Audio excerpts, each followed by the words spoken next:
Welcome to Bill's Bridge class, Monday, June 17th, 2013. Class 73, Introduction to Slam Bidding. This is the beginning of a long series of covering slam bidding as a whole. We start with the basics and build on it as we go forward. Let's begin. Let's begin with slam bidding principles. First principles. Slam requires both playing strength and controls. You may realize that you have more than enough strength for game. You may have a lot more strength than game, but you might have two quick losers, and that's not the solution to a slam. You're going to go down. Second principle is that there are many benefits of bidding and making a slam. They can swing entire contests. But also, the reverse is true. Going down in a slam that you bid is a negative score versus a certain game if you just bid game and made it. So you need to take slam bidding seriously. And point 3 is fit is a critical component of slam bidding. Just because you have the points doesn't mean you have slam is there. How well do the hands fit together? We're going to spend some time covering that in 2 or 3 lessons out. And number 4, the principle of fast arrival is a key component of effective slam bidding. If you're forced to go to a particular level and you go there immediately, you're not interested in slam. What are slam conventions? Well, there's some obvious ones, but a slam convention occurs any time that you know that you have game, and the question is, are you in the slam range? And this is what we're going to cover throughout this entire series. Jacoby 2 no trump was mentioned way back in April. It's a raise in a major suit. We're going to cover it in detail today. Roman Q bids. Q bidding is control bidding is critical to slam bidding. Blackwood is ace and king asking, sometimes an alternative to Q bidding. Splinter bids, there's a whole series of splinter bids. We're going to spend 4 or 5 classes on splinter bids as a whole. It has to do with how well the hands fit.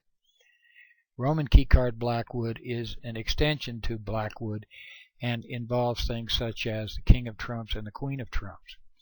There's also Gerber for no trump, ace and king asking, and there's a thing called Roman key card Gerber if you choose to play it. And lastly, of course, there's the big opening, the opening bid of 2 clubs. All of these bidding conventions may well lead to a slam. Today we're going to begin with Jacoby 2 no trump. It was mentioned briefly back in April, but you need to expand on what it means and how to go through it. We'll do that today. For a review, there are many ways to raise partner's opening bid of 1 heart or 1 spade in first or second seat. In third or fourth seat we have a thing called Drury and reverse Drury, but in first or second seat, here are the possibilities. A single raise, 3 card support 6 to 9 points. 3 clubs, 4 card support 7 to 10 dummy points. 3 diamonds, 4 card support 10 to 12 dummy points. Those are the so-called Bergen raises. They're alertable if you play them. A double raise or a weak jump raise shows 4 card support and 2 to 7 dummy points if you play Bergen raises. Not vulnerable, a little more, 4 to 7. A jump to 4 of a major shows a lot of trump, a shapely hand, but not much in the way of points. It's a sign-off and involves a principle of fast arrival. A double jump shift in a new suit is a splinter. 4 card support, 13 to 16 dummy points, a singleton or void in the suit bid. And 2 no trump, what we're going to cover today, shows 4 or more trump, 13 or more dummy points, and it is game forcing. It also is not a hand suitable for the splinter bid. That's what we're going to cover today.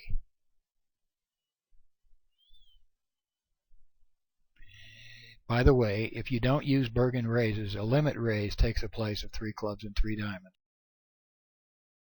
Here's a review of openers rebids. They're canned, most are alertable. Following sequence is priority sequence as openers rebid. If you have a second excellent suit, ace, queen, 9 or better, 5 cards or long, jump to the 4 level in that suit. It's alertable. Else, if you have a singleton or void, whatever your strength, bid that suit at the 3 level. It's alertable. Else, if neither of those are true, then based upon strength of your hand, 4 of a major is a minimum as a principle of fast arrival. Weak hand, 12 to 14. 3 no trump, a little stronger, 15 to 17 rebid points. And 3 of the major, 18 or more rebid points. Notice that the last 3 responses deny a singleton or a void. Go through some examples of openers rebid. Bidding goes 1 heart, 2 no trump, and you are the opener for your second bid. You bid 3 spades. Now, some people would argue 3 spades. Bergen allows splinters and Jacoby rebids to show that singleton, ace, or a king. Others would dislike it and say, ignore that. Pretend it's not a singleton. How about this hand? Minimum hand, no singleton, no void, bid 4 hearts. Principle of fast arrival. This hand, a little bit stronger, no singleton or void, you bid 3 no trump.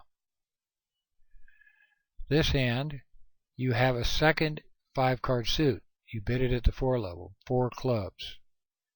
And lastly, you have a monster hand but no singletons or void. You bid 3 hearts. After opener rebids, it's responder's turn to rebid. Responder will sign off or pass if game has already been bid. Roman cue bidding, which we're going to cover tomorrow, showing some mild slam interest. Bid a serious 3 no trump, which is 100% forcing and alertable because you found a fit. 3 no trump is not a likely contract. You can employ Roman key card 1430 or kickback 1430, which we'll cover in future classes. And notice that 3 no trump, probably new to some people, is a new approach, and we're going to cover it in a future session. I think we're going to cover it tomorrow. Of course, Jacoby 2 no trump is a convention, so include it on your convention card. And remember that it is alertable. It's on your convention card there as a conventional raise, 2 no trump. Have fun, bid slams, be prosperous. There you have Jacoby 2 no trump in a nutshell. Tomorrow we're going to get into Roman cue bidding, a key aspect of all slam bidding. See you tomorrow.